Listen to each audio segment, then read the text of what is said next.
Welcome to the Wildverse podcast, where we introduce you to the wild world of taxidermy, a place where artists and hunters collide. I'm Heather. And I'm Ashley. And today's episode is going to feature a very special guest. He's a world champion taxidermist, a successful businessman, an avid outdoorsman, and a true blue West by God Virginian. He is a great supporter of our podcast, and we are super excited to feature him in this episode and have him tell us a bit about his story. We introduce you to Mr. Paul Kales. How are you doing, Paul? Oh, I'm doing great. Yeah, thanks for being here. Yes, we are so happy to have you on. Yeah, been waiting for it. Yeah, we finally got you on. We finally were able to coordinate everything. I know, 3 busy people. Yeah, it's not always the easiest. So, Paul, we would love to start this episode off with the typical big question of how did you ever get into taxidermy? Well, I'd say it's a pretty common story, actually. I was kind of artistic growing up, and hunting, of course. So I went to college and was always fascinated by taxidermy whenever I could see the work or go to sports shows. But I went through 4 years of college, and I was sitting in a doctor's office one day, and I looked in his magazine, and in the back of it, this hunting magazine, there was a complete home taxidermy book. I think Jim Kelly. The guy's last name was Kelly, but I should have that book here, and I should have been prepared for that question. But that kind of started it. I ordered that book, and it just started out as a hobby. And, then you all of a sudden kind of say to yourself, yeah, I'm not too bad at that. And it just sort of snowballed after that. Just a pretty typical story. Started doing some work for people, working another job. And before long, I was doing it pretty much full time. I did it for several years. And right up to 97, I turned into a whitetail fanatic because I love, whitetail deer for obvious reasons, like everyone else, most people do, that turn into deer taxidermists. So that was my passion. Went from there and competed, going to the shows, just a sponge for it. I was young, probably, I don't know, right after college, probably 22, when I first started competing. And that would have been around 1989, I'm going to guess, 1990. Stayed in it. It's pretty much local market taxidermist through 97. 98, I kind of got burnt out, I think. Just, wasn't making the money that I wanted to make, wasn't getting the market that I did it kind of wrong to start out with. But then I went and got a job somewhere else, but we won the world championship in 97, and I thought that was going to be set it all on ablaze, and which I got plenty of deer to do, but it was in a very rural area. And back then, you didn't have the social media, et cetera, to really advertise other than the old school signs and newspaper ads, et cetera. But I got out of it. Just for multiple reasons. I got a job in pharmaceutical sales. Worked for an auto auction for a few years. Okay. And then things changed again. So 2006, I got back into it. I was full time, and I got some clients at that time that hunted all over the world. Got to do some polar bear, brown bear, just about every argali on the planet. There was 2 people kept me pretty busy for about 7 years. Wow. And so I got to do a lot of really interesting life-size work. We did it all. Ibex, Himalayan, you name it. It was just an amazing trophy room in this one client's house. But I started this curiosity of this lack of knowledge in tanning. But I'm kind of getting ahead of it. You had one basic question there. How did I get started in taxidermy? Oh, yeah.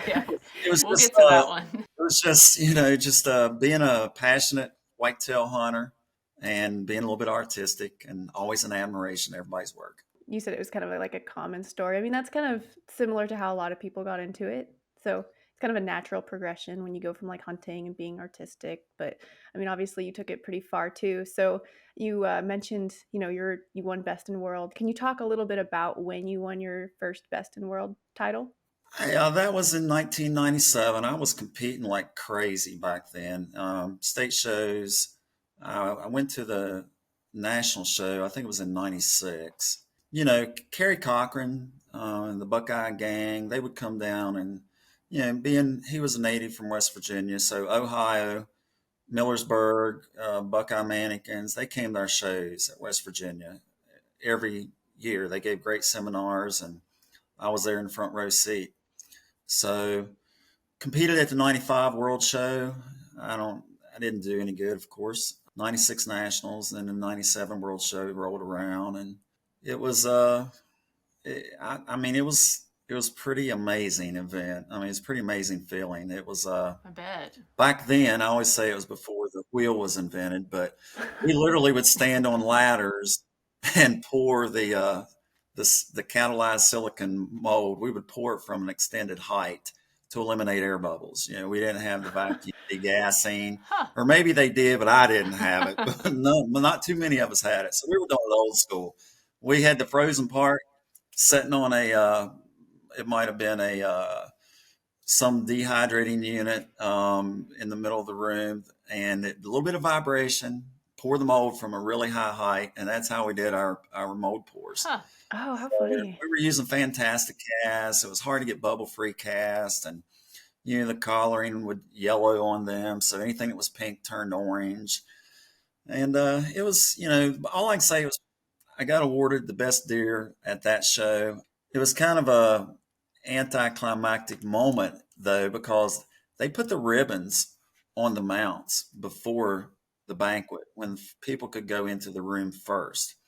So I'd competed. Gene Smith had won the 95 World Shows, so we had competed against each other at state shows, etc. And so he was in that room.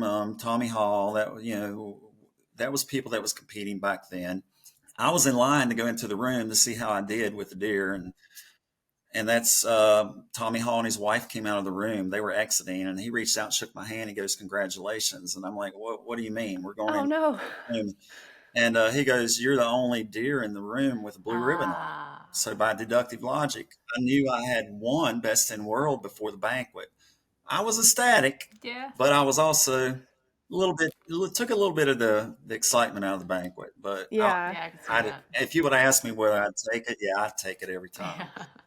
But yeah, it's funny. I actually saw that basin too about, I don't know, 2 years ago, and I threw the whole deer in the dumpster one day. I just, Oh, yeah, your best in world deer. yeah, it's one of those things that just sat around, gathered dust, and it was like people like, I want to see that deer. And I'm like, I don't want you to see that deer. No, you don't. Yeah, we all feel the same way. Once we compete, we're like, we know we can do better. Yeah. Yeah. So it was one of those scenarios where I would look at it for a good long several years, and I'm like, wow. I felt kind of fortunate that I won, but it was time for it to go. Yeah. Yeah, so that was your first best in world title, and you won it again. You won best in world again, correct? Won it again in 15. I finished Okay. third Okay. in 99. That was a kind of a unique arrangement there, but it was, I competed again in 99, finished third. 2015, I won again, but that was spent 3 months trying to make eyeballs and one day mounting the deer, and I dried it in 3 days. Oh wow. Force dried that deer in 3 days. Mounted on Thursday, Friday morning, let it dry for 24 hours.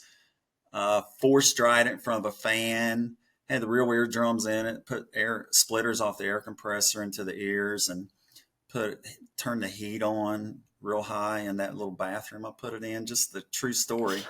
But I torched that deer dry in 3 days because I was just out of time. I hadn't slept in probably 2 full days. And it was just a train wreck. I almost didn't get to finish it. But the deer won, and it was just an extreme stress of that deer was by design. I thought, man, if I could just win, we were getting PRO-1, the chemical business, it was starting to catch hold pretty good. So I was working 2 full-time jobs at the time, and I was a full-time taxidermist. I was getting the chemicals started and really advancing my knowledge there. And so I'm like, I'll put it all together. If I could just win that world title with the deer, it might bring it'd be a positive thing for the business. So, and it has been. So shortly after that, quit doing taxidermy altogether. And I've been putting all of my efforts and research and I'm a sponge for knowledge, very obsessive, compulsive about wanting to know every single thing I can so that I can standardize things. And I love what I do now. And PRO-1 Performance Chemicals, it rode the skirt tail of PRO-1 Taxidermy for a while. Okay. But it was a good union. Oh, was that the name of your taxidermy business? Was PRO-1 Taxidermy? That was not it in 97, but it was in 2015. Yes. Okay. Yeah, I think when I Googled your name, because I wanted to see like the World Show stuff and wanted to see what popped up when I searched Paul Kales. And I think a picture of you like sitting in your office and it was called like Bucks, Bucks Buck something. Ridge. Buck Yeah, Ridge. yeah. I changed the name from Buck Ridge. I got back into taxidermy in 06. And that's when around 08 when I started. We'll get into this part of the story. That's when the chemical thing started. Okay. And it was all because of the 97 deer. And so I just got back into taxidermy in 2006. It was Buck Ridge Taxidermy. And I changed the name of it to PRO-1. I was getting some sheep clientele. I was going after that life-size work. And Buck Ridge didn't quite have the classy sound. So the PRO-1 came before when I was a taxidermist. It was strictly a taxidermy name to the shop starting out. But we just the next question I know is going to be, so how did the I'll let you guys So ask. actually, what I kind of wanted to ask, just because we were talking about you in the World Show, I feel like you told me this, and I could be wrong, but you will be judging at the World Show this year. Is that correct? Oh, I just saw that too. It's posted Yeah. as of Yeah. a couple days ago. You're judging. I have, yes. Short answer to that is I will be judging the whitetails at the World Show this year. What a pressure. And I always refuse judging, but it's it's going to be a lot of pressure. I'm going to really miss being at the booth full time because I love being at the booth and talking to people. It's a lot of technical talk. But you know what? It's the World Show. It should be, might be. I still am not convinced it's going to be Larry's last show. Yeah. But it's supposed to be. And with that being said, I was like, you know what? It was an honor to accept that. So I generally don't. I'm going to judge my home state show this year. Okay. Just because it's my home state show and it's only 40 minutes away from me. And it's a little bit of a prelim judging opportunity before the World Show to kind of get me acclimated back to the score sheets, etc. Knock the dust off of you, get you. Yeah. Yeah. I generally like to stay in a nice little neutral area. PRO-1, I'm very blessed. A lot of people use my products and I don't have to upset anybody by giving them a score on a score sheet that they might disagree with. Valid point. So I've always declined judging. That was one of the reasons. But the other reason is if I'm not at that booth, then I'm not, I get to talk a lot of technical, meet a lot of new people, and we can talk tanning and we can talk some taxidermy because the good thing about me having a taxidermy background is I understand application. It's not simply a chemical knowledge. You get a blend of two, and that's perfect. That's perfect union. Very true. Very true. So yeah, that leads me into the whole thing is, when did you think up the idea of creating PRO-1? And you kind of already touched on that. It would just kind of be cool. Like, how did you ever start learning about tanning and glues and all that? I never dreamed in a million years that this is where I would go. I had a college degree, total different field, travel industry, park and resort management. Oh, that's what your degree is in? Oh. Yeah. Wow. And I actually had a concentration in hotel motel management as well. It's travel industry. And that is so random. It was very random. It was more toward the park. There was a guy from the Federal Park Service. It was a bigwig in Washington, D.C. that bought my grandfather's old home place. And he would stop and visit my grandfather when I was going through like junior high. And that's where that started. His name was Bob Whitman, and we would talk about his job. And so that kind of got me into that thought. But anyway, long story short, got into taxidermy. How PRO-1 started, I actually sitting at my desk one day looking at that 97 World Deer. And I was talking to a friend of mine on the phone, and it just jumped out at me. This was around 2007. That deer was mounted in 97. So 10 years later, it had yellowed a lot Okay. around the white muzzle, anything that was light colored hair, the throat patch, the muzzle. I could just see it from across the room. It just jumped out at me all at once, like a light bulb came on. It was just this yellowing. And I remember saying to him, like, wonder why that is. And there's got to be a reason for it.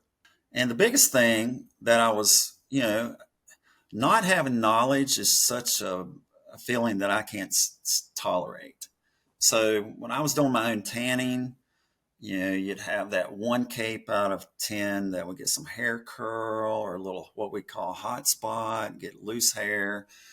And, you'd call people to get instruction, and it didn't seem like I knew that much more after I got off the phone. And honestly, that's how I felt. I'm not shooting anything down, but I just didn't understand where I was going wrong or what should have been done right. And it was a frustrating feeling. I'm like, if I'm going to tan, I want to know how to do it. So I had a strong curiosity. And that deer that had yellowed, I started doing some research. And this is one of those moments where I'm going to be very transparent. There was a very popular tanning agent back then that everyone used. And a tanning agent, that aldehyde tanning, a side effect is yellowing of the leather, not only on the skin side, but also on the hair side. So all at once a light bulb came on. I thought, Okay. there's got to be something out here. And I just became obsessively curious to start out with. So I started doing research, and I got lucky, and I called a particular chemical company within the global leather industry, and they provide the taxidermy industry, the chemicals as well. And they just had a chemist that I hit it off with. And I was studying so much, and it was like I went back to college, but it was something that I enjoyed so much, and never thought in a million years that's where I would be. But it all came from a lack of knowing and a desire to know. So, and I just didn't want to be like, when it first started out, I had the basic products, brush on tan, acid, degreaser, etc. But that's pretty good. Those are good shortcuts, but I really wanted to learn everything. I didn't know that much about submersible tanning, how tanneries did things. And I spent from that year right up until fairly recently, I still study a lot, but we went back to college on our own accord, so to speak, on the computer. The knowledge the information is there. It's just, I put forth the effort and I stayed after it. And it wasn't something I went to college for, went to school for, to become a leather chemist. And I'm not a chemist by any nature, but I am very passionate about information. I like to be able to provide clear information, dot all the I's, cross all the T's. There's a reason you can standardize your process to get standardized results. And tanning is not rocket science. If anyone can learn how to make a rubber mold for a whitetail mouth cup, they can learn how to do any submersible tan there is. So it was just wanting to know and needing that. And what happened was, it's so funny. At the time, there was like one brush-on tanning product on the market, Okay. and that was Liquid Tan. Okay. This is around 2008, and I thought, well, there's an opportunity here. There's not that much. I'm going to provide some competition. Well, McKinsey, headquarters, not headquarters right then, but True Bond, we all came out with our product line the same year it was about. No. And I was like, that's just my luck, but it was all right. I remember Rick Morgan, the owner from Carolina Fur Dressing. First year I went to the Pennsylvania show. Last year they were at Altoona. He was there representing headquarters. And, I was nobody back then. No, but I was just getting started as PRO-1. His first show I'd been to, and he walked around, got my little brochure, and went back to his booth and sat down, crossed his legs, and started reading it. And that was in March, Pennsylvania show time. And by that fall, headquarters had their product line Oh no. with Rick Morgan. It was all good. Yeah. Oh man, Uh, can't help but be suspicious though, right? yeah, it just created an idea. He was a very knowledgeable tanner with Carolina fur dressing. He's like, hey, there's an opportunity here as well. But the initial days, I didn't have the hide paste until the following year. And that has been our signature product, as everyone knows. Mm-hmm. Yes. But got real lucky with did some studying on some things. And then there was this one really unique fact that I dug up through my research. And it's what made that PRO-1 glue what it is. I didn't realize what I had my hands on at first. I actually threw my first mix in the dumpster one day, and I went and got it back out the next day and reblended it. I created this concoction, and it was kind of a globular mess. It was just I'm like, this is not going to work. But then I started blending it again, so it So throwing it in the dumpster wasn't like part of the whole plan. That was like a Part of the mix. frustrating. it was just like, this doesn't look too aesthetically pleasing. No one's going to want to use it. I can't even get it on the mannequin. It was just like chunks of cottage cheese. Oh wow. And but it needed another blend, and so that very next day, and I haven't changed one iota of that formula since then. Huh. But the chemicals, we really put all of our effort. We had the hide paste, but we put all of our effort and research and into just growing my knowledge and learning everything I could about tanning. And so not knowing is not a feeling that I like to have. So I love what I do. And, there's so many ways of doing things. There's shortcuts, there's long cuts, but just understanding how to manipulate if you need to. But you've got to know as much as you can about the long cut in order to establish the shortcut. Okay. So makes sense. I just trying to provide a standardized systems with really good products. And, some of those products we have are blends that I've done, and they're working out really well. And more than anything, I think it's about the application. It's about the instructions, trying to provide clarity. It's hard to provide clarity. Some people are going to say, well, that's too much information. I want just simple, simple, simple. And so we have something like ProMax.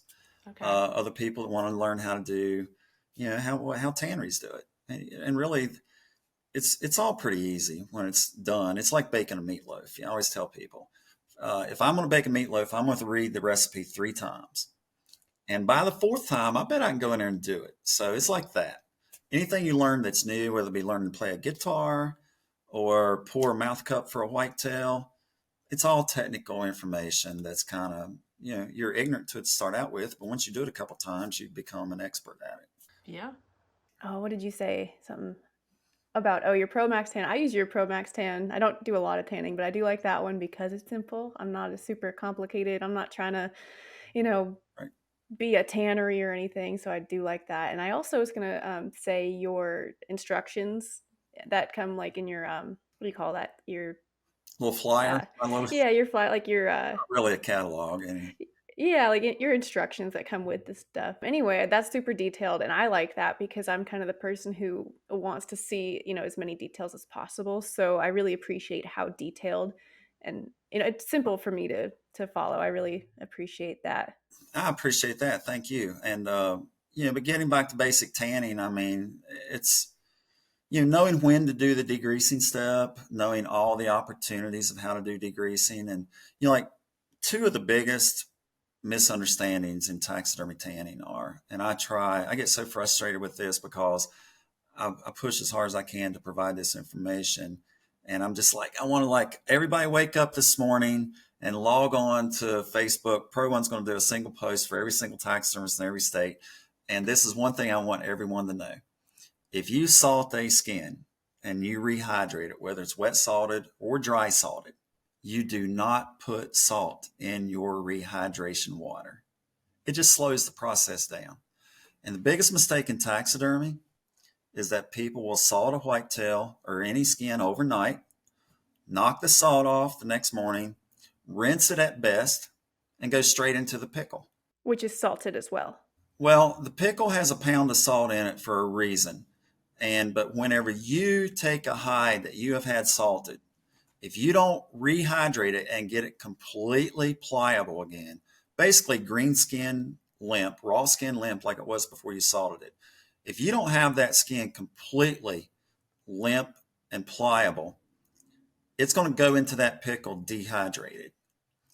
And I use this analogy as like the blood flowing through the veins in your body. When we salt that skin, we pull the moisture out, and that fiber structure is an open channel and it collapses. And even on an overnight salting, people think because skins are wet salted that they don't need any hydration, but they are fairly significantly dehydrated even on an overnight salting. So the way a pickle works is through osmosis. That water that carries that acid needs to be able to flow through that channel in that skin, like the blood does through your veins. It tries to reach a state of equilibrium. Everything in the pickle, everything that's in the skin will become an equal inside, outside the skin. If you don't have that channel opened up for that water to carry, the acid gets carried by the water. If we don't open that fiber back up through hydration, it's going to go into that pickle restricted, and that pickle's going to really fight to get into that fiber, into the deepest part, which is where the hair root is. So bottom line is, some people have, they'll say a skin needs to be thirsty before it goes into the pickle to absorb the pickle. That's totally incorrect. It needs to be full of water again for osmosis to work correctly. It's just a method of transport. It has to be able to receive that water. And for that to happen, that fiber structure has to be open, just like the veins that carries your blood. So dehydrated skins going into the pickle will leave rawness in the skin. You're not going to get a uniform pickle. You're not going to get a uniform tan. And all the pickle does is lower the pH of the skin so that it can receive the tan. That's all the pickle does. And back to your question, Ashley, or you mentioned the point, there's salt in a pickle, and it's generally around 1 pound of salt per gallon. Acid is a magnet for water. And if we didn't have salt in that pickle, the skin would draw too much water in from the acidic pH, and it would overswell with water as it became pickled, so to speak, acidic. And you have to have that amount of salt in there to keep it from overswelling. So it's kind of a buffer. It's a little bit of a dehydrator, but we can't use too much salt in the pickle, or you'll get the same effect in the pickle. You'll shut the fiber down in the pickle just as you would salting it on the table. So that 1 pound of salt per gallon of pickle is by design. It keeps the skin from overswelling as it's being pickled. So then that's where you would get the quote acid swell. Acid swell could happen, for instance, if you was going to degrease something that has any skin that has been pickled, and even tan skins, if you soak them too long, they can swell with water because they're finished at a pH of a 4.0 and it's still acidic. But when we're talking about acidic skins or pickled skins, we're talking about very low pHs. So, and due that skin is a magnet for water, as acid is a magnet for water because it's such a low pH. If we're going to degrease a black bear and you put it in plain water, if you didn't have a little bit of salt in there, like some people don't, our instructions now have baking soda, so it'll offset that potential because it's an alkali. But if you didn't have some minimal amount of salt, and that number is 1/4 pound per gallon, 1/4 pound per gallon will block a skin's propensity to overswell from the acid. So if we took a pickled skin and you just soaked it in plain water, trying to degrease it with some degreaser, it could blow up, and it wouldn't take long. It would overswell with water and rubberize. And that's why we use a little bit of salt. Like when degreasing takes place after we pickle the skin, then we shave the skin, then we degrease. And that is a pickled skin that is at risk of acid swell. So that's why we use salt in the degreasing, because we're dealing with a pickled skin. It's going into a soak, an extended soak, and we have to have a little bit of salt in there. So 1/4 pound to 1/2 pound per gallon. That's maybe too much information, but it's all these formulas are on our website, by the way, under tanning instructions. There's a lot of things that are mostly pH related when it comes to tanning. Yeah, like I said, your instructions are very clear. Like they're they're very easy to follow and they're very detailed. So, like you said, all that information is there. But it's interesting that you said, so your initial thing was if you salt a hide, don't add salt. Well, yeah. If you have Okay. let's say you have a dry salted skin. Yes, completely dry. If it's a dry salted skin, like it was going to be shipped to a tannery dry salted or stored in a box, that skin for a whitetail, it needs to be over. You'd have to rehydrate it all night long. We're talking about 16 to 24 hours for most common skins if they're dry salted. You wouldn't want to put salt in your rehydration to start out with. It's plain water with a good rehydrator. Our rehydrator is Adazon. Our degreaser is a good rehydrator as well. It's a multi-purpose surfactant-based degreaser. That degreaser can be a rehydrator for salt-dried skins. It can be a soap agent for washing skins. It can be a degreasing agent. The Adazon we have is our main primary relaxing, rehydrating agent that we use. Has a little bit of a bacterial control function. So, quick summary of a rehydration for a dry salted skin is per 5 gallons of cold water, 2 fluid ounces of a good rehydrator. So we add no salt because the process during rehydration is we are trying to introduce salt-free water to a water-free skin. And if you put salt in your water to start out with, you are slowing that exchange down. We're trying to put water in, take salt out. Water goes in, salt comes out. So if we add salt to the water, we slow that exchange down right off the bat. There's no value to adding one. And the common thing that you will see is people will tell people a half a pound of salt per gallon of water to rehydrate a dry salted skin. No, you're already loading that water up with about 1/4 of the amount of salt it will hold. And you've just slowed down the rehydration. So we want to rehydrate it as quick as possible because as water temperature rises, bacteria reactivates. And the number is exactly 63 degrees and warmer. So once that water temperature exceeds 60 degrees, you start running a lot more risk with bacteria reactivation during that soak. So we're trying to get that skin pliable again, opened up, filled back with water before we can get it into the pickle. We don't want to put a skin into the pickle dehydrated. We have to have it fully rehydrated, meaning full of water again, before it goes into the pickle. We don't want to put salt in a rehydration for a dry salted skin. It just slows it all down. And because it slows it down, it gives it more time for that water temperature to raise. So we're talking about an overnight rehydration. That's not enough time. Your water temperature is going to come up, but it's not enough time for bacteria to really be an issue on a 16 to 24 hour rehydration for dry salted skins, most common skins. When you start talking about African skins and thick skins like nilgai or waterbuck, things like that, those dry salted skins may need at least 2 full days. And what we do is we just go to a fresh rehydration the next morning because then we speed the process back up. Fresh water with no salt in it. As during an overnight rehydration the next morning, that water will have probably about a 1/4 pound of salt per gallon in it. That's what's coming out of the skin. So if you were to drop a salinometer in a rehydration after an overnight soak of a dry salted skin, you would see it would probably read around 10%. That's a 1/4 pound of salt per gallon. So that water's going in, salt's coming out, and we can speed it back up for skins that need 2 days of rehydration by just going to a fresh rehydration. Just go to another brand new rehydration. 2 things. We have salt-free water, and we also have cold water. So the water temperature came up on the first rehydration. By the next morning, we go to a fresh rehydration, it's going to be cold water. So we're slowing that bacteria down again. And we're getting that salt, we're getting that water in at the fastest rate possible because it's a brand new, fresh, salt-free rehydration soak. Dang, that's a lot of good information right there. I'm like, I need to re-listen to this a couple times to probably soak that all in. Yeah, let me add some clarity to it for everybody. I'll make it real simple. On PRO-1's website, tanning instructions, click on it, drop down menu, go to the page that says rehydrating, deodorizing, pickling, degreasing. And like one of the biggest questions I get is, when do you do the degreasing? At the top of each of those pages is the general tanning sequence: salt, rehydrate, and then you can wash. And then we're going to pickle, shave, degrease, repickle, and then you get a tan based upon your choice.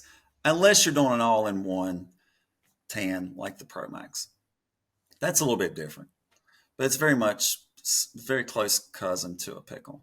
Wow. Yeah, I think, I mean, like I said earlier, I try to keep it simple. So that's kind of a little bit out of my knowledge base at the moment, but that is super good information. And like you said, you want to know everything about it so then you can shortcut stuff, right? That's kind of where I'm at. Like, I'd like to know all that stuff and then do the simplest version of that. So that's my idea. Yeah, that's probably the two biggest mistakes in taxidermy tanning are the people that salt overnight and throw them straight in the pickle.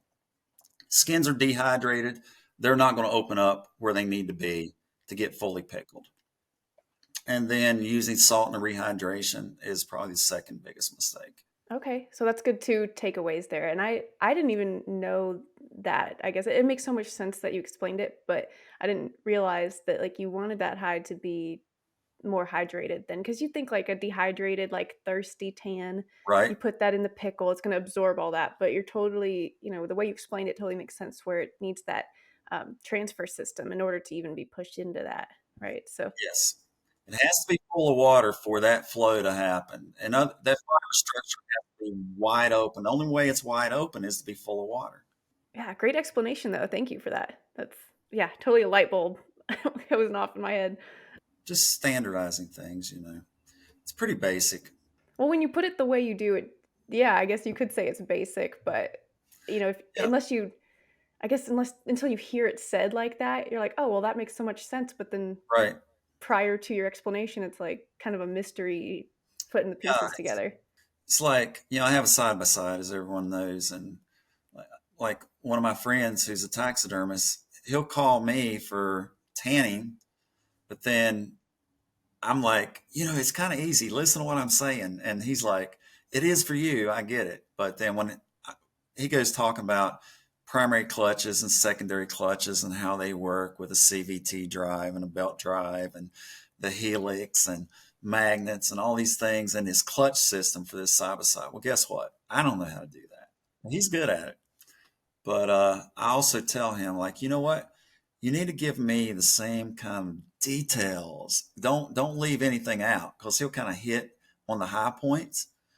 And yeah, I could use some examples, but that I like to, when somebody doesn't have the knowledge, you can't just like say hit two high points and leave these important parts out in the middle, because it's going to cause a problem.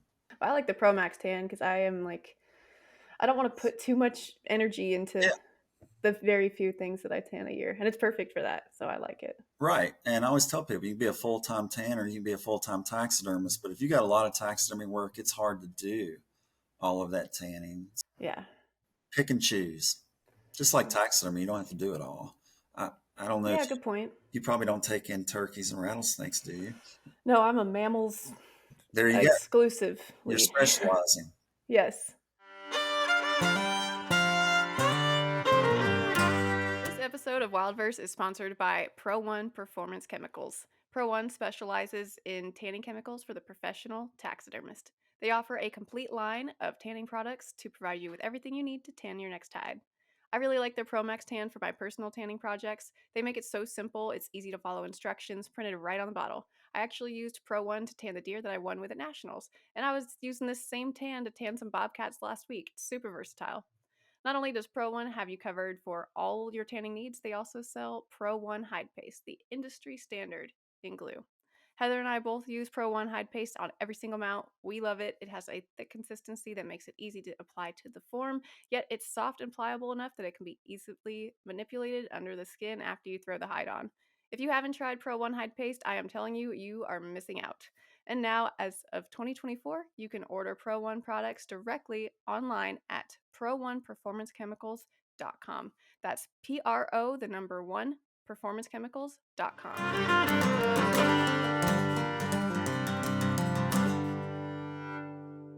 One of the questions that I wanted to ask you, because you were talking about like rehydrating, putting it into the pickle and degreasing and all the steps. Have you ever heard of people thawing animals, like whole frozen animals in pickles? Like, with you and your knowledge, what do you think about that? You know what? I know a lot of people do that. And first well-known person I know that does that is like Brian Hendricks Okay. with, with from McKinsey fame there and a little bit of PRO-1 fame. All right. So hi, Brian. He used PRO-1 glue on his mounts at the last World Show. I'm just going to throw that in. You might end up editing. But no, he won a couple jackets from me from that. So we gave those World Show winners jackets last year. Yeah, that's right. That's right. So those were cool. But yeah, I know a lot of people do it. And when people ask me that, I think of him because I know I've read some tutorial that he does that. And you know what? It's just another one of those things. Like I say, there's lots of ways of doing things. I think there's a certain risk once a hide has been, bacteria needs three things: moisture, heat, and time. And it's kind of along the. I'm not saying that I say you shouldn't by any means, because a lot of people do it. I'm not as against that because it's going to be a fairly short process before it's skinnable. The pressure washing thing, I am a little bit more. I try to steer people. Like I know a lot of people do that as far as rough fleshing. But what happens after that is you got a soaking wet hide. And even though you salt it on the skin side, I think there's still risk on the hair side. It takes a good amount of time for that salt to pull enough moisture out of that hide to render it to the point that bacteria is no longer a risk. So anytime someone tells me they're pressure washing in order to rough flesh a hide, I'll tell them I would prefer they put them into a salt brine, which is 2.5 pounds of salt technically per gallon of cold water. And we always tell people, one of those Lowe's paint cup quarts, one of those kind of full, not heaping full, but actually the 28-ounce mark is 2.5 pounds. But I tell them just one of those quarts per each 1 gallon of cold water. That's all you need to do a brine. So we're talking about a whitetail cape, 3 gallons of cold water, 3 quarts of salt. And that is 100% brine. And it's not a pound of salt per gallon. It's at least 2.5 pounds of salt per gallon. That's 100% brine. And that quart is about 3 pounds. You're not going to mix it all up. It's all the salt that the water will hold and then some. So if you put a hide that you have soaking wet into a salt brine, you get the exact same function of salting it on the table. Traditional salt, dry salt application to a green skin, you can introduce salt to that skin in an equal manner by soaking it in a 100% salt brine. It's just done in solution. So you surround the hair side, the skin side when you submerge it in a brine. Whereas if you take a pressure washed fleshed green cape and you salted it, if you got it in a salt box and you got plenty of salt underneath, it's not as much of a risk. I'm just kind of OCD on all of those little tiny risks that I think, you can eliminate them. I don't like the idea of the wet hide. If you're going to pressure wash them, if you're going to introduce salt to it, put it in a brine. Now, if it's a raw skin that you've just beamed out and fleshed traditionally and you want to salt it in a salt box or whatever, then do traditional salting. But thawing those carcasses out in pickles, it works. As long as people don't spend too much time, because eventually, I think the more the risk comes after you've gotten it out of the pickle. And you're going to skin the animal out, but then it's still going to be wet. The acid's going to start to become stale. It doesn't have the same strength. And it's just becoming diluted, so to speak, after you've drained it out of the pickle. But as long as you do things in a timely manner, hey, people do it. It's one of those things where I just never did. But I'm not saying it's incorrect in any way. Gotcha. Yeah, I know I had a horse that I skinned out that I only had it was the whole hide and then the head was still in it. And I was really scared because when I skinned it out, it was hot, and I put it in the freezer right away. And then when I thawed it to skin the head out, I tried the whole pickle thing, and I still didn't flesh it because it's a lot to flesh. So I put it back in the freezer, but I've just been scared because it's so wet, and Right. I know people do it, but it still, I'm afraid it's going to slip when I go to beam it. Yeah, there's some risk. Moisture is a risk, and that's why I'm not a fan of pressure washing or any solution soaks to thaw animals. I mean, carcasses. I just think it's a risk. But you know, there's lots of ways of doing things, and until that hair gets loose, yeah, Yeah. you can take acid and put it in water. Like everybody uses the safety acids, a half fluid ounce per gallon. You can do the deductive logic on that and take it down. If you got a quart spray bottle, you can just put some acid in water, and you can make yourself a instant kill bactericide to spray inside the ears of foxes while you're skinning the carcasses. If you're afraid of bacteria, now that's moisture, but it's a different type of moisture. Like if we're not talking about a skin you thawed in a pickle, maybe we're just talking about a conventional thaw, and you're worried about a fox, hair slip in the ears. When you're dealing with fresh skins, you don't really have a lot of risk. It takes a lot more time for bacteria to cause a problem than what most people know. But when you're dealing with skins that you don't know about, I mean, who knows what kind of field care, heat, etc. And so the bottom line is get them off the carcass as soon as possible.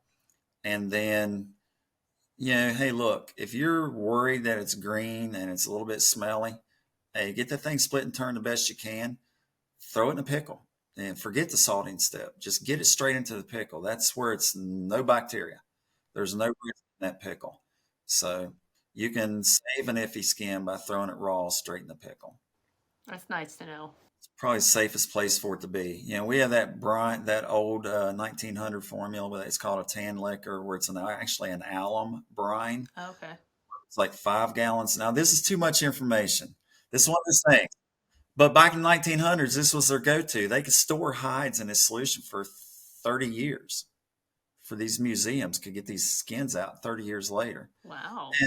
And it was 100% salt brine with alum in it. And per 5 gallons of water, 5 quarts of salt, and 1 quart, which is 2 pounds, of aluminum sulfate. And they could store a hide in that mixture, in that solution, for 30 years. Now, that's a really good, if you got a really bad, iffy skin that you feel is green and it's slimy and it's ready to slip, that's probably the one formula that I would recommend is you get it split quick and you get the big chunks of red meat and fat off only, but you make all this happen fast. And you throw it in that alum brine for probably at least 3 days. And then, any pick or anything like that's like a 3 to 5 day range. So you put it in that alum brine and it will lock hair. If there's any chance of saving an iffy skin, it's that magic solution. 5 gallons, this is on a post we put on our Facebook, PRO-1 Performance Chemicals. It's probably last year sometime, but it's the best chance of saving an iffy skin. And you can keep that brine sitting around. You can reuse it over and over and over because it's saturated with salt. It's 100% brine. 5 gallons cold water, 5 quarts of salt, 1 quart of alum. That is a magic save for the iffiest skin on the planet. Alum has a really strong hair setting effect. And then what you would do is after 3 days or minimum in that solution, just get it out. I would probably leave it in there 5 days, but get it out and just put it in plain cold water and relax it until it's completely pliable, and then go into a traditional pickle. And it turns out okay? It'll lock hair better than any other formula. If you have something that you need that you're scared is going to get loose, like that horse, you get that head skin out, you split and turn it, and be as quick as possible. And if you throw it in that alum brine, it'll do its job. If anything will save it, that'll save it. Wow. There's an excerpt that I found, a historical excerpt on tanning. And I actually put that excerpt where you could go find that information on that Facebook post. I'm pretty sure I did.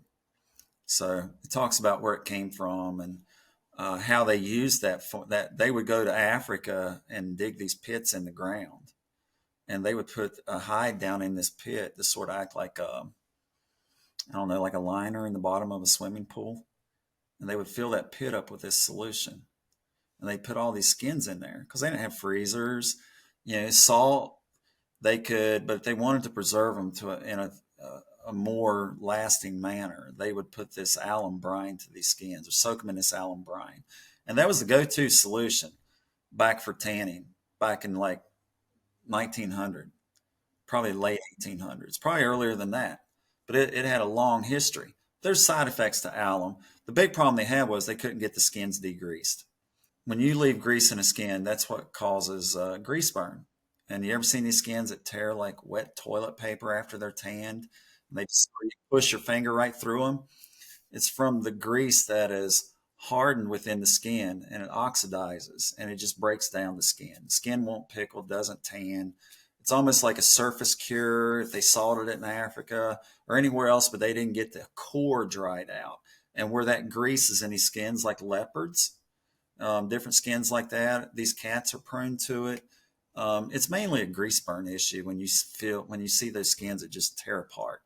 It's from the fat that sort of it creates a heat whenever it's just the temperature just raises inside that core from that fat, that grease that's left in there, and it's not dried out. So it gets hotter in that core, and it really breaks down the skin as that fat hardens and oxidizes. Okay. I know we dealt with a leopard that was it was like wet tissue paper, wet toilet paper. Like it was, the Right. whole tail was like just pieces, and yeah. It's not getting that skin cured out properly. It's staying damp on the inside where the grease is at, and the grease is creating a temperature. So this is kind of moving on from talking about tanning. We learned a whole lot of really good stuff as far as that goes. And you were mentioning about how your glue has been like obviously super popular. I know I like using it.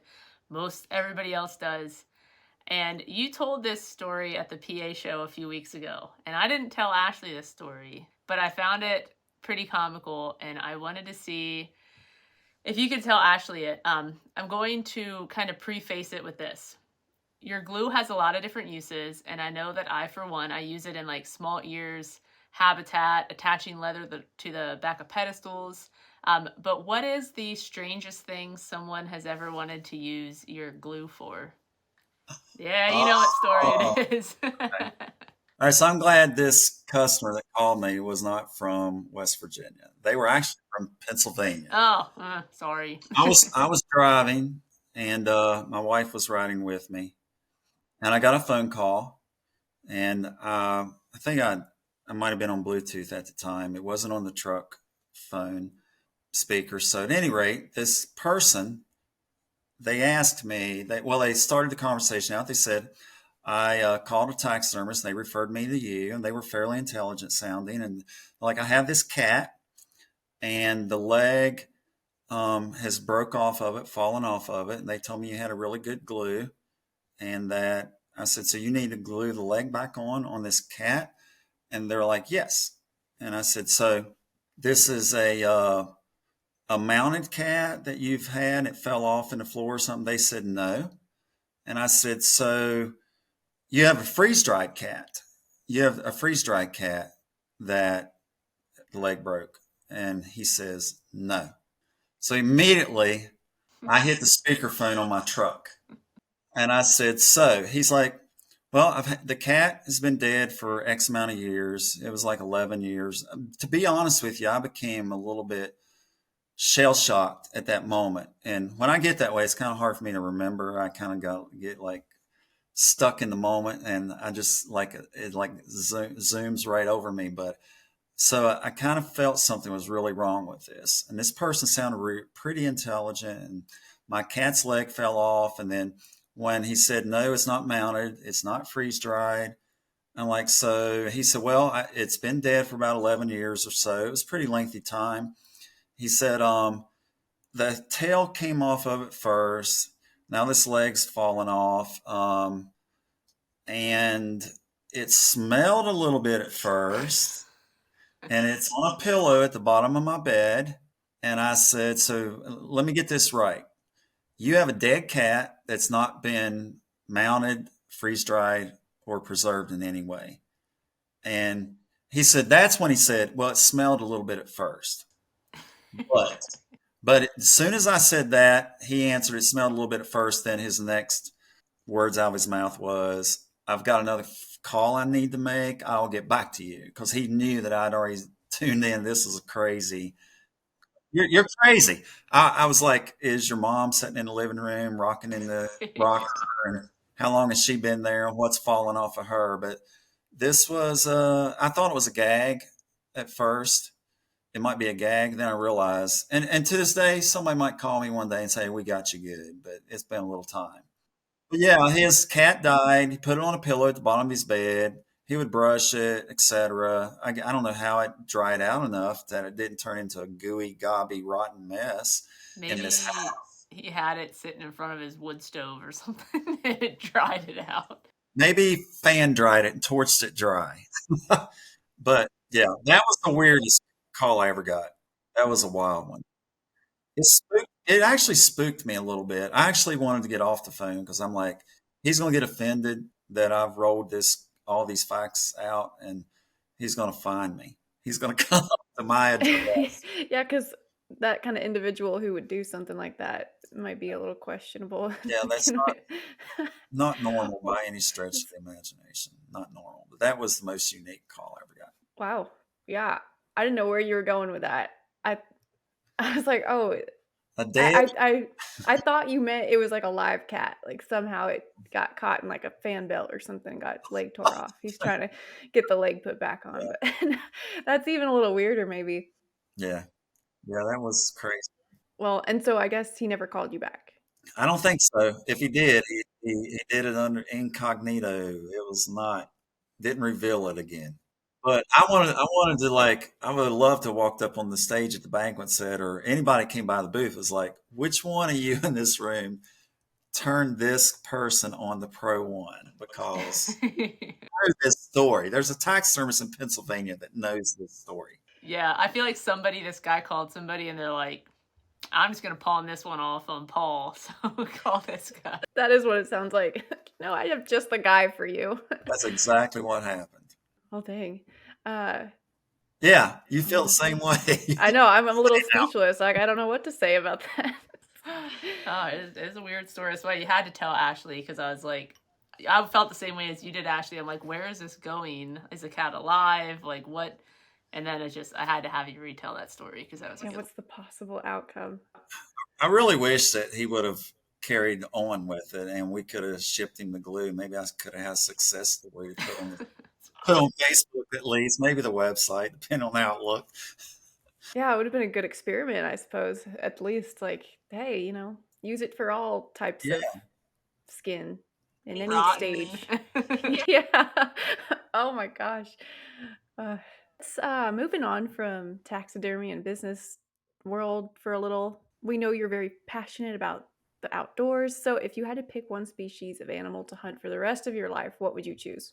What's your go-to game? Most people probably think I would say a white-tailed deer. I would assume that, yeah. But there's just something about a bull elk in the wilderness, that experience, whether you're in the Rockies in Colorado or somewhere else, it just, when it's happening, you don't get a lot of elk vocalization in Colorado. There's so many hunters, and now there's going to be so many wolves.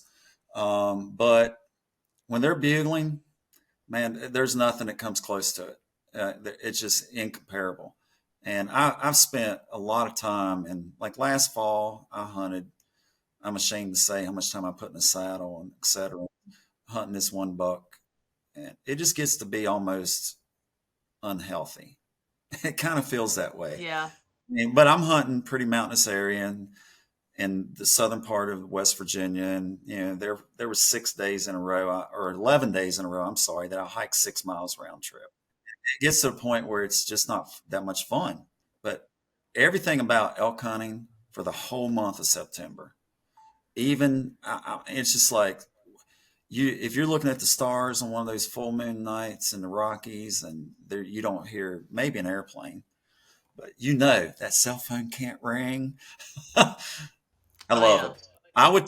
I just said it recently. Funny you asked that question. If I had to choose between elk and whitetail, I would take an elk. Yeah. And I'm a trophy hunter, so I'm always on a big buck every year. I rarely ever get one killed, but I've always got pictures of 160s, and what was a 164 8-pointer this year. And yeah, I would take elk. I love elk hunting. Love elk hunting. I'm ready for elk season right now. My question, I guess, then is like, does West Virginia have elk, or is it like a limited herd? They've introduced elk. We have Yeah. elk Okay. state that they brought in, and in years, I don't know how long it'll take, but they'll eventually have a season like Virginia or Pennsylvania and Kentucky. States come to mind, but yeah, they brought in, and I'm not up to speed on how many it was, but they've brought in elk, I think, 2 different times now. Um, like the Tomlin Wildlife Management Area down south of Charleston, which is our capital, between Charleston, West Virginia, and Pikeville, Kentucky. That corridor G highway that runs through there, that's where that elk herd was introduced. Okay. Yeah. No, I would agree with you with elk. I've never hunted elk, but that's like my bucket list animal. Especially like you said, I mean, I at least just got to spend some time in the Rockies, and like you had mentioned, we saw planes all day long, but your cell phone's not on. We dreaded coming out of the mountains and your phone's gonna ring, and it's just beautiful. And elk are just so cool. I don't know what it is about them, but they're just cool. They're just big, and when the bugling, Yeah. it's and you know I didn't get, and I'm a lot better at bugling now than I was, but it took me a while to learn how to use that diaphragm and be able to do a real bugle, and all of a sudden when it clicked, it clicked. So it's a lot of fun to do that. It's not quite as boring as it's kind of like turkey hunting.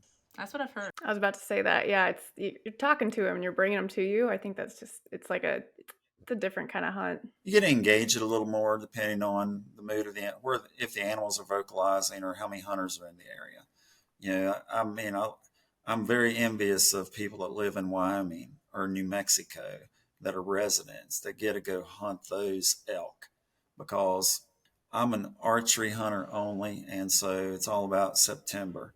And Colorado is a lot more difficult. Yeah, that's what I've heard. Like they have a huge elk population, but it's just Yeah. yeah, it's just not as so many more people hunting them, and it's all like public and Yeah.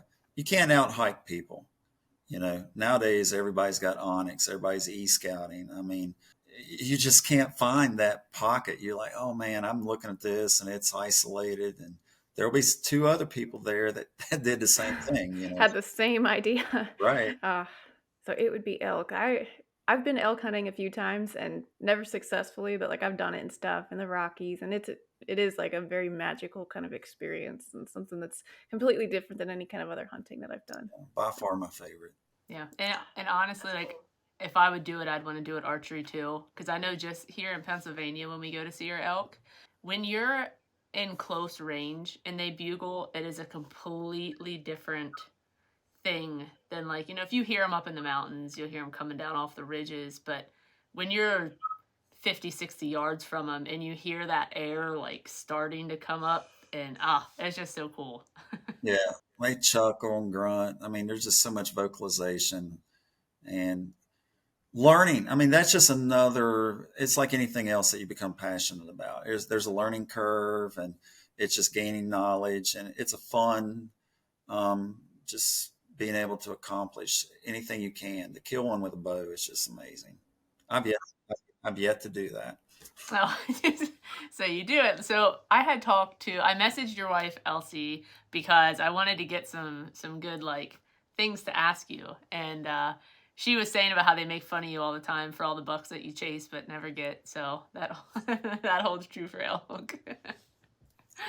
Well, she killed an elk 2 years ago. Oh, And, okay. yeah, we were back in the wilderness probably about 6 miles.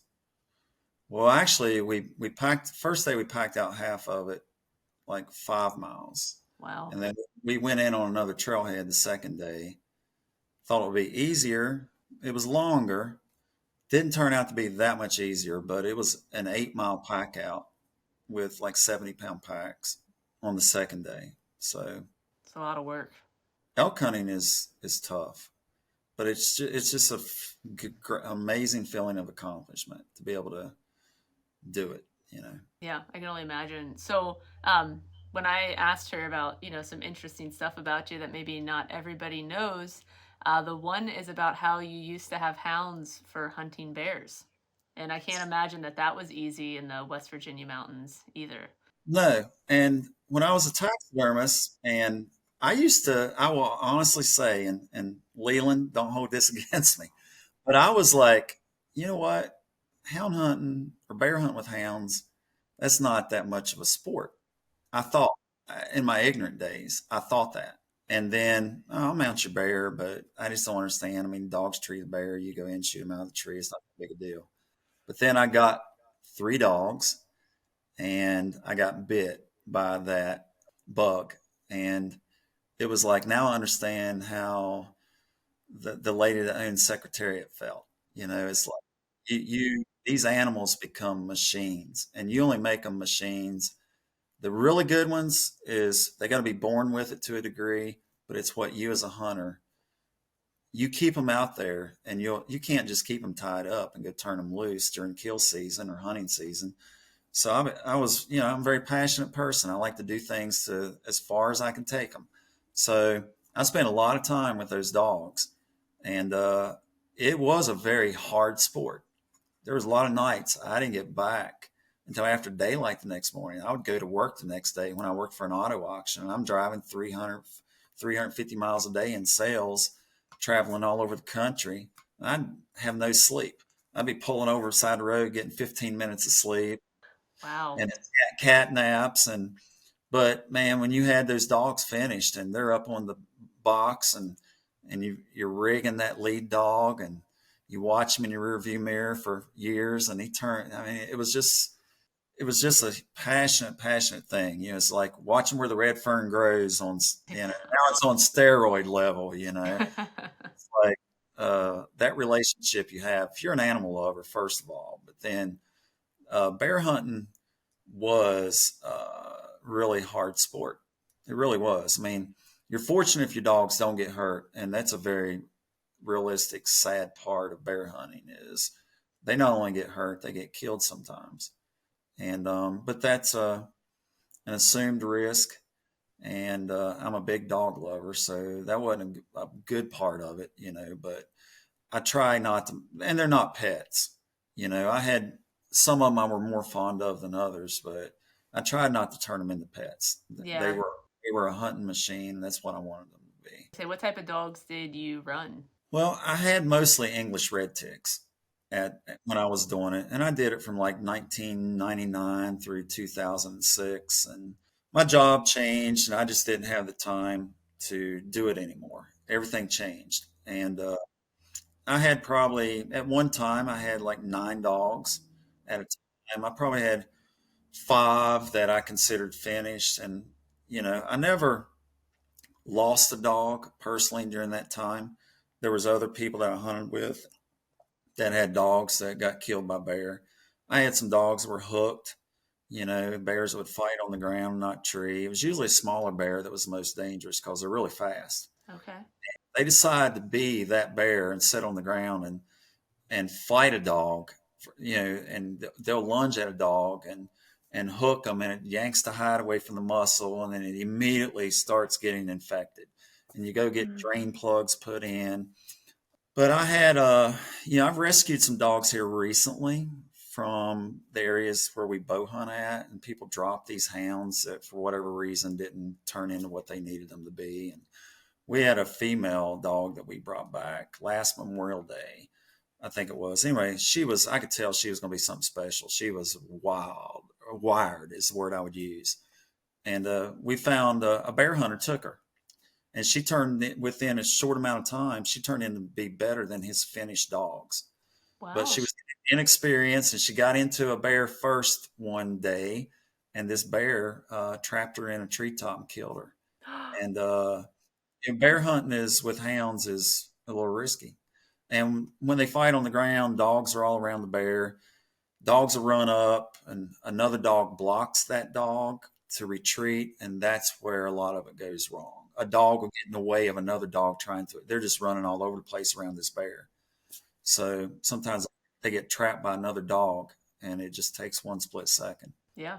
But I did it. I wasn't into killing the bear. We'd run them all training season in the summer. I'd be out 2 nights a week at least.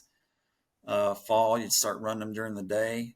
When I got those dogs, I wasn't an obsessive bow hunter then, or I wasn't that bow hunter back then. But the guy that I went and talked to, that was a legend in West Virginia with bear hounds, he told me, he said, "You're going to quit deer hunting when you get those bear dogs." And I said, "No, I'm just going to deer hunt and bear hunt. That's what I'm going to do." He was right and I was wrong. Do you still do that? You kind of say like as if it happened in the past. Is that something you still do, or No, do you have any dogs still, or? No, just my babies here in the house. We have 2 hounds tied up outside right now that we need to, well, one of them's an older black and tan. These are dogs that were dropped. And I go down, check trail cameras where I hunt at, and I find these hounds. We bring them back, try to find homes for them. We have a really pretty English female here now that we need to find a home for. But as far as having bear hunting dogs, no, I don't do that anymore. Yeah, it's a lot of work. It is a lot of work. It's a lot of expense.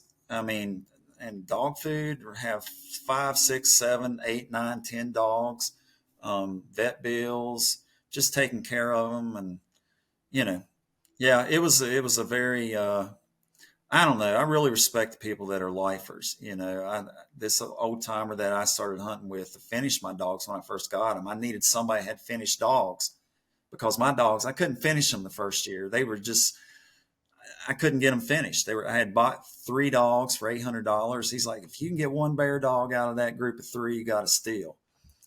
And one of those hounds, and you asked me what I had, was a red tick. And when he died, his stomach turned right when he was in his prime. I wouldn't have sold him for $10,000. I don't even know if I would have $20,000 for him. He was such an amazing dog. He would rig on the box, strike a bear. I could get him down, turn him loose. He would make a 400-yard circle. It'd probably take like 20, 25 minutes, maybe even longer. If he didn't get a bear up and going or find that track, he would come back out in the road within 20, 30 minutes, come back to the truck and jump back up on the box on his own accord. I didn't have to go. That's nice. And be ready to go. He was that kind of machine. So a dog like that is the one where you say it felt like owning Secretariat? I cried when he died. I ain't gonna lie. I don't blame you. That's okay. I put his tracking collar on him, took the magnet out, put him in the ground, and yeah, it was sad. Yeah, I don't blame you. It's sad. They become part of your family. Yeah. R.I.P. That's cool though. That's some cool experiences though. It sounds like it's completely different than other types of hunting. Even more so than elk hunting's different than whitetail hunting. It's just a completely different facet of hunting. Yeah, and I don't do, I always thought I'd get into mule deer, big mule deer bucks. Every time I see them, I'm like, they're amazing. They're just really masculine looking, beastly looking. And I don't know. The hobbies I have keep me busy enough. I don't need any additional layers to it. I don't blame you. We always seem to get ourselves Don't we all? Busy situations as we sit here on a Friday night chatting with you. Yeah. I don't know if you're going to ask this yet. You called my wife to ask her things that people might not know. Yeah. Everybody knows I have a side-by-side, but nobody knows that the reason I have this side-by-side is because I wrecked the other one 3 times. Oh. Yeah, I guess that'll do it. Is this side by side? Is it safer? Is that why you have this one? Yeah, I think it's more stable. It's more capable on the rocks as far as rock climbing than I had a Talon. Now I have a Can-Am. It's safer on rock climbing. It's more capable. So it's more about the crawling effect with the way the belt drive is. With the Talon, it had some four-wheel drive technology, like a traction control thing that made it hard to rock climb. You'd have to goose the gas to get it to go up over things. And sometimes I'd end up on my top instead of up on the rock. So just maybe you have a little more control with this Yeah, one. Is that Can-Am's okay? pros and cons on both of them. I love a transmission, but the Can-Am is definitely more of a rock crawling machine. So It's a cool looking machine. yeah, I don't know. It's a lot of fun. I'm really I like it a lot. It's a Awesome. fun it's a fun passion hobby to have. So Yeah, that's completely different than like this world that we're into. I mean, it's still kind of outdoorsy, right? But I'm sure it separates you from the Pro-1, the business, and taxidermy, all that. It separates it into a yeah, different kind of feeling you get doing all that. yeah, getting out and getting a release is a therapeutic feeling. I backpacking into the wilderness, elk hunting. It's hard, but it's very therapeutic. It's just having the awareness to do it physically or being able to do it physically, capable of doing it. That feels good as you get older in life, still being able to stay healthy. Uh, but anything fun like that, yeah, it's got a lot of release factor as far as the day to day grind. But I never dread Mondays. That's what I love.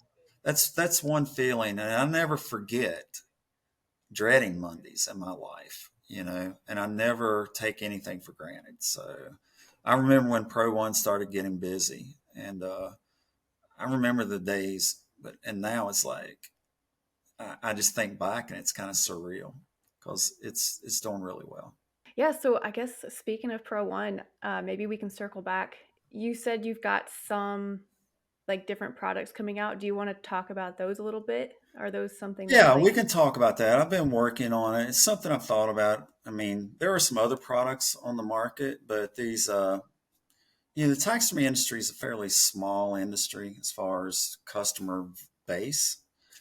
And, you think about all the tens of thousands of hunters there are in every state.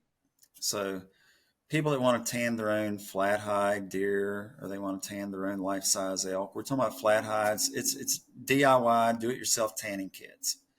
And I'm working on. It's been an amazing project to work on. It took more time than what I thought, but I'm just gearing it towards getting ready for next year. But we're gonna have three separate kits that are for, like I already mentioned, the flat deer hide, an elk hide size skin or small cow, an average black bear, like a 35-pound skin.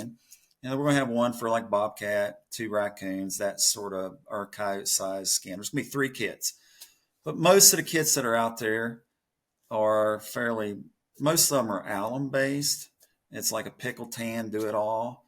And we're going to try to put some more bells and whistles with these and put a little bit of a parallel skin weight formula to them where people can, there'll be an actual degreasing, there'll be an actual pickle. We're going to use that liquid synthetic tan we have versus a powdered tanning agent. So it's going to be a little bit more layers to it. It might sound a little bit more complicated to some people, but we're going to try to provide that instruction that where they can achieve that high end tan, and anybody can just by just by being able to read really good instruction.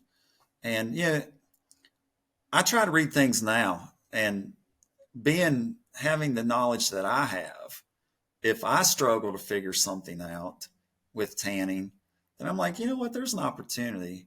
So we're looking at a lot of things right now, even beyond those kits. But that's kind of like the new product thing we're going to do. And yeah, I'm thinking like maybe Cabela's, Midway, Shields, stuff like that. Yeah, I think about Amazon, but man, I just feel like it's going to tie up a lot of my elk hunting time. There goes my side by side time. It's like there's a certain value you can put to, yeah, money's money. time time is everything. Yeah, And you can make money, but can't make up time. That's for yeah, sure. so I try to be real careful and busy in my life up to the point that I just ruin a lot of the good things about it. it sounds like it's something kind of comparable to like that orange bottle that you get at like, you know, Cabela's or whatever, or like not comparable, but like Same obviously a market. step above that. Yeah, same market. That's a good way to Yeah, put it. The direction of like, the people who are buying that.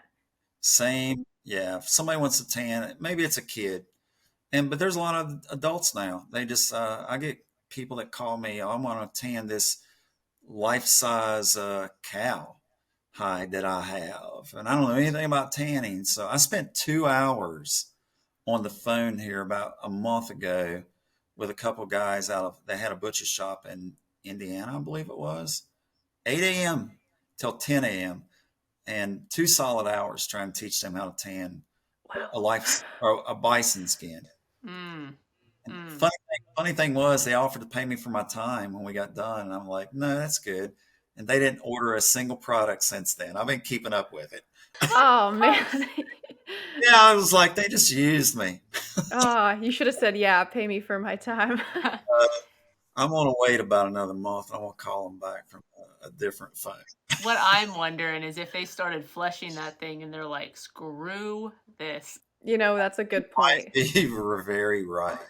Because I know I had to flesh a cowhide once, and I'm like, this sucks.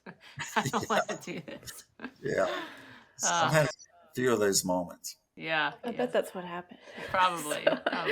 So we love that you support state associations so much, through PRO-1. And we were really excited when you announced that you were going to be donating 2 PRO-1 awards at the shows this year.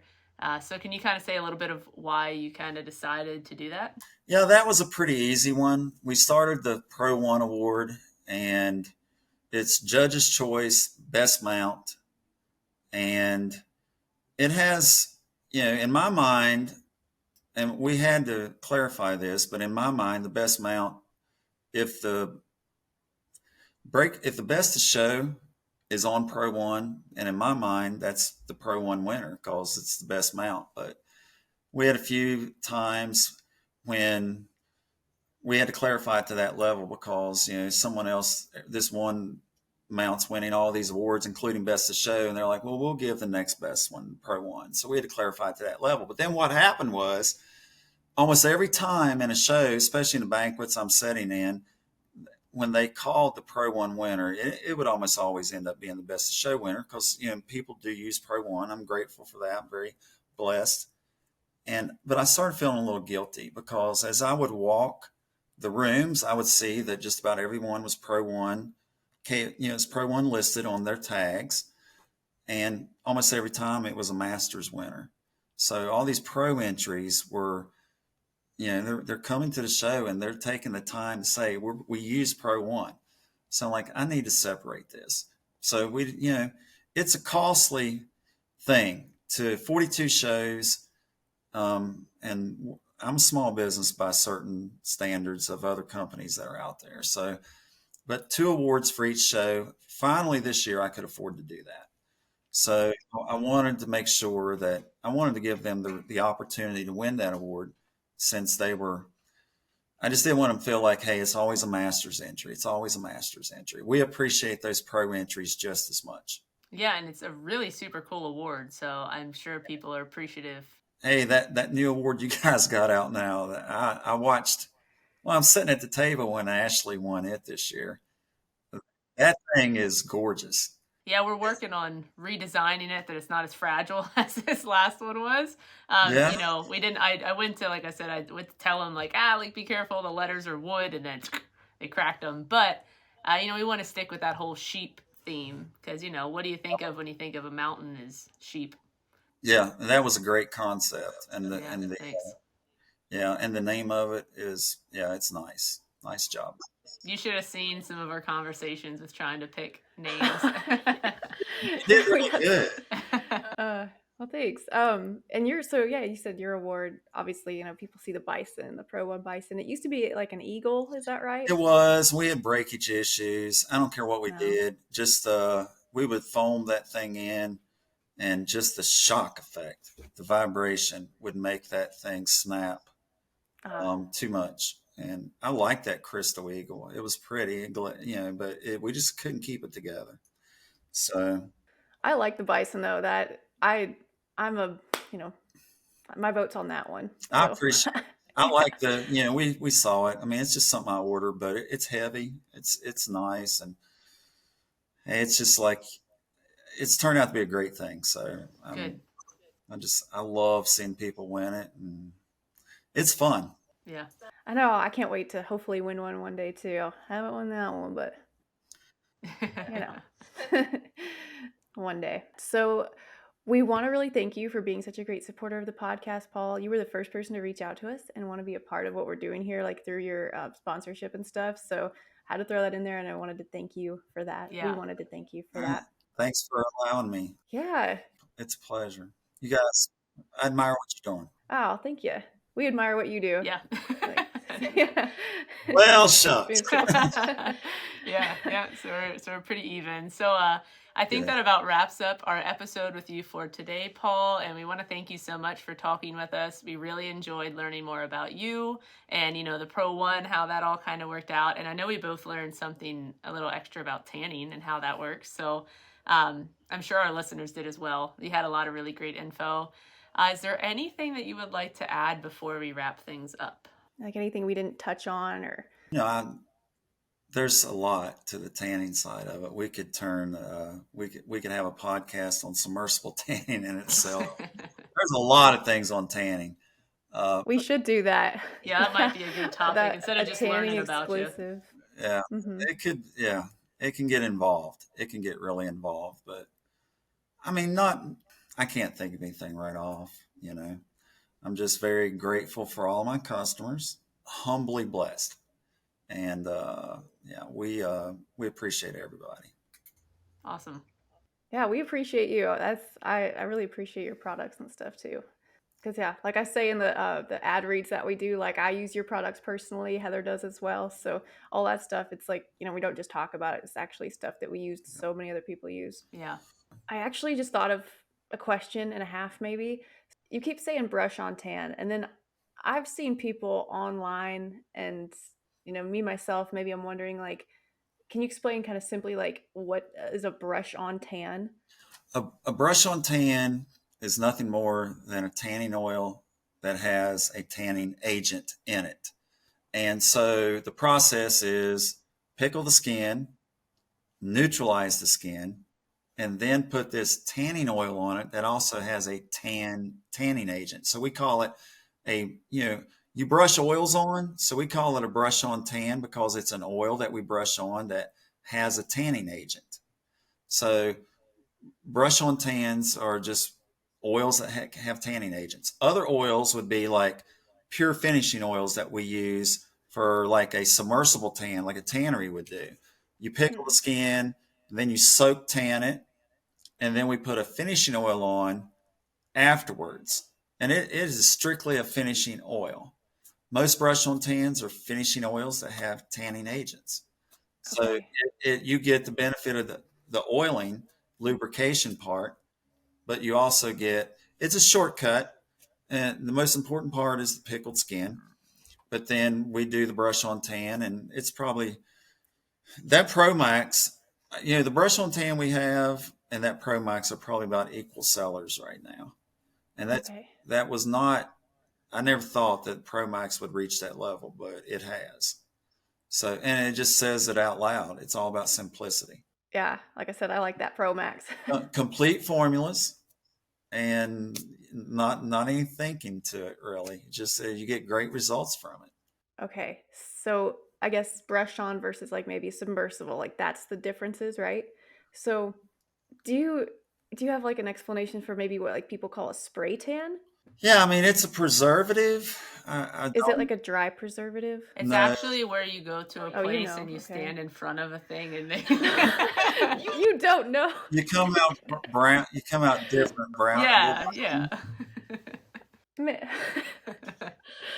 Yeah, there's a lot of shortcuts. I mean, there's good shortcuts. There's lots of shortcuts. I could do so many more shortcuts that I don't offer that have value for people. I mean, you can really, you get really creative or half-ass with it, whatever you want to do. You can still get results. And the spray tans, I mean, there's a lot of like pickling type things that go on with vinegar. A pickled skin will last forever. Is a spray tan, is it not necessarily like a traditional tan then? Is that because when people say they're spray tanning, it's not the traditional tanning method? No, it's definitely not traditional. I don't want anyone to take this wrong when I say this, but it's probably the most primitive thing you could do beyond dry preservative. You know, if Okay. you rub dry powder on a hide and you mount it, I mean, that's as basic as it gets for preservation. Taxidermy tanning, by definition, is not what global leather would be called as tanned. No matter what claims any of us chemical suppliers say, like brush on tans, even the Pro Max tan, even the submersible tans, these skins will not pass what they call the shrink test. Whereas you can drop a piece of this skin in boiling water and it won't curl up.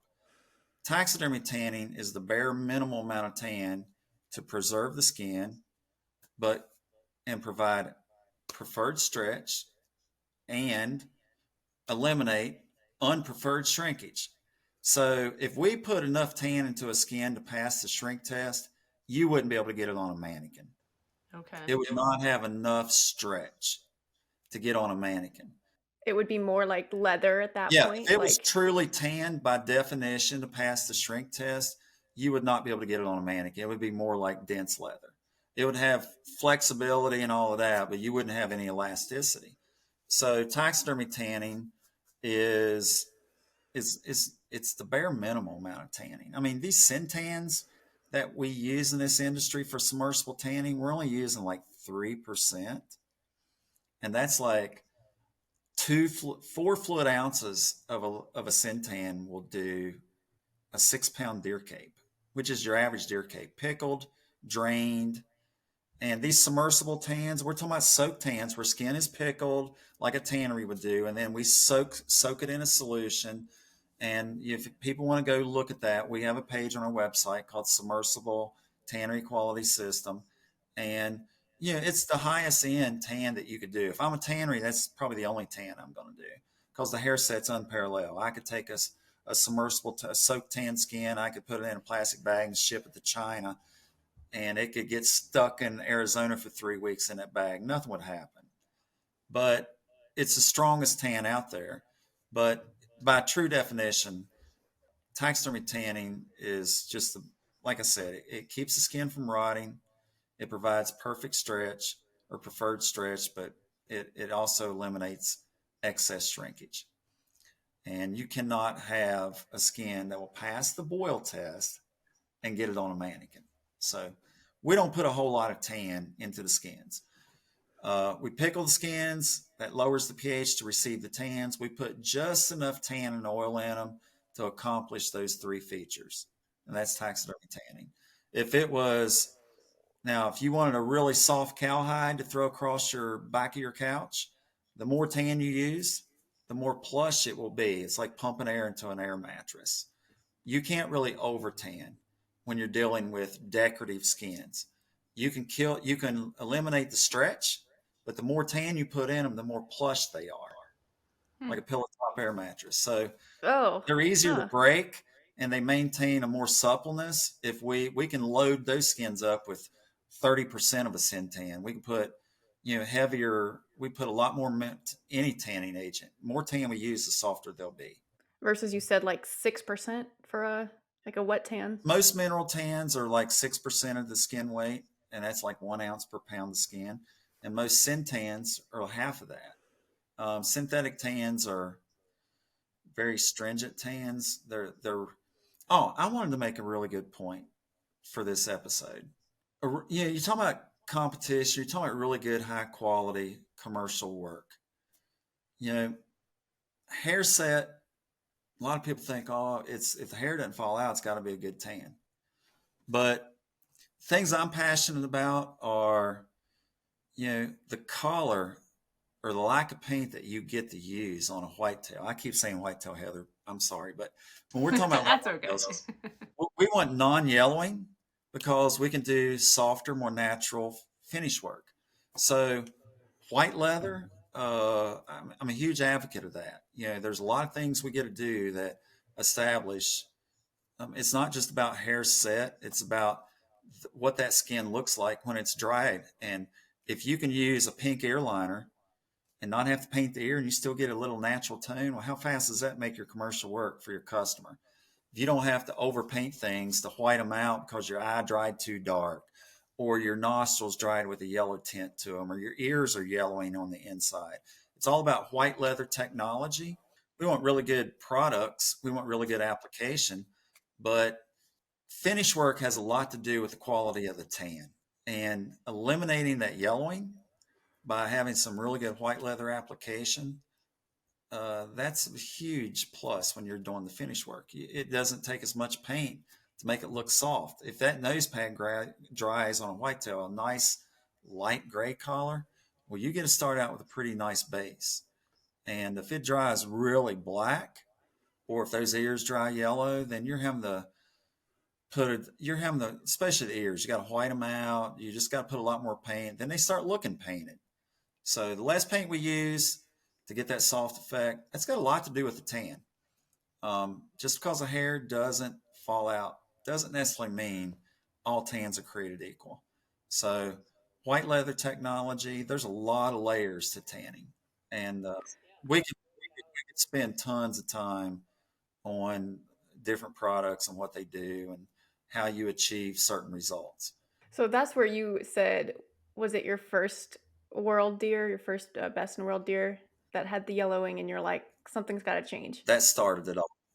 Okay, that's That, cool to know. So that then, started it all. I just didn't like the look. I knew something was wrong, and I'm like, there's something better out there. And I got real curious. I was curious, and it became just once I found some of the places I could get the chemicals from, and I did so much studying back in those days. It was like it was crazy. I did feel like I went back to college, except I did it for like 8 years uh, of just research, research, research. I still sat down and learned things that it's so much fun. And it came from a lack of knowing, and that's a frustrating feeling. It's like my side by side's a belt drive, and I don't know that much about, I'm not a mechanic by nature. So for me to learn things, I got to get on YouTube and I got to watch somebody do it. But it's good knowledge to have. But if I don't have that knowledge, I just don't have it. And it's a frustrating feeling. Getting, one deer cape that would mess up and you didn't know why. You had this spot on it that the hair flipped up, or you had epidermal loss in the eyes, or you had all this yellowing down in the brisket of this hog, or not, pickling the pHs and things that just understanding how these tans and how these chemicals need to be put into these skins. And it's being able to, hey, make money off of it too. What are we here for? yeah, Hey, props right. to you for putting all that work in. Yeah, I mean, it's a lot that goes into it. Like, I mean, you would probably agree that like there's just as much that, or maybe more, that goes into tanning as taxidermy alone, right?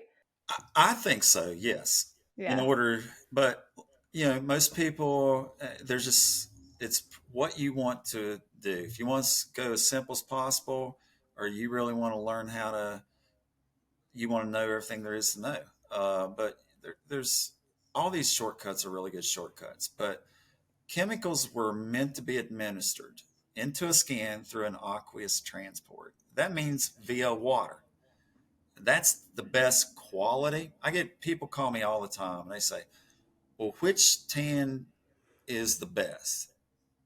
And that's hard for me to say. It's kind of like depends on your criteria. If you want to go fast and get a lot of stretch, hey, brush on tan or the Pro Max, either one. But if you want to be a tannery or you want to do a life size cougar or somebody's bighorn sheep they paid $25,000 for, $15,000 for a cougar or something, and we might want to consider a little bit more insurance on the hair set. So let me teach you how to do this submersible tan. And the neat thing is, I can teach you these shortcut formulas that you don't have to do all this skin. You can weigh the skin one time. You don't have to weigh the tan. You don't have to weigh the oil. It's all based on water volume. So it's really simple. You can, I could throw some stuff out there like bang, bang, bang right now. People go, that's just boring. It's like, you tan any deer cape, 3 gallons of water with 2 cups of salt, 4 fluid ounces of Syntan. And because it's 6-pound deer cape, 3 gallons of water, we can use a tablespoon of baking soda at the end for fixation on each feed, 1 hour apart. Get it to a 4.0. leave it set till the end of the day, drain it overnight, and oil it. There's your submersible tan, bang, bang. And that's what your website with all of that info is. Yeah. Very handy to go on. PRO-1 Performance Chemicals. There's a little shameless plug. Tanning instructions page. If you got any questions, call the technical support. I'll walk you right through it. So a really quick thing, because Paul, like we have a lot of listeners that are from Australia and other parts of the world. And is your product able to be shipped to those countries? Do you know? It is. We have, and I can't remember the name, and I apologize to this person if they watch this podcast, but we have a distributor in New Zealand, but it's and Australia right now. Okay. They're only carrying the hide paste at the moment. Okay. We can ship anywhere. We had a Japanese customer email us this past week. It just gets to be expensive. We can get it there. If you can pay for it, we'll ship it to you. We can ship anywhere. It's really expensive to send something through parcel post to another country. Well, and I just know they don't have a lot of high quality stuff in some of these other countries, and I'm not really sure why. I know they have to it's a lot harder for them almost like to do taxidermy, like their forms, they're not as easily accessible. So, maybe if they can charge enough to make it worthwhile, having a good tan would probably help them out. It would. And I don't know what the obstacles are. We had a gentleman that came in, visited here a few weeks ago from Africa. They've just recently, they're one of the most recognized outfitters there. And now they've got this huge tannery. And they're thinking about branching out and I guess providing tannery services. So he came and visited, and I'm hoping we get that going.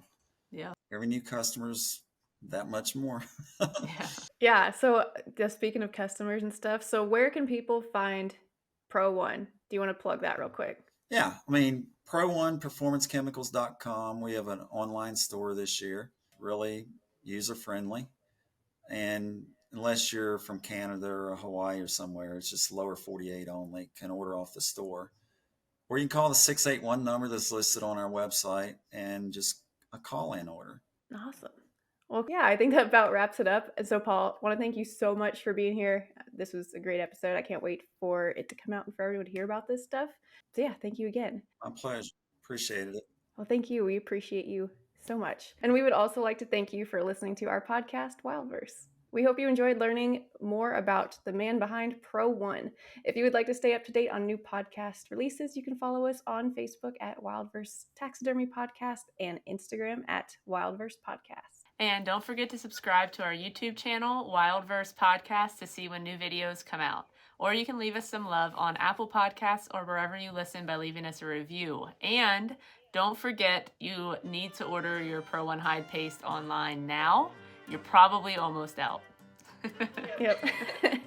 I know a guy. Yeah, we know a guy. All right, bye everyone. Bye.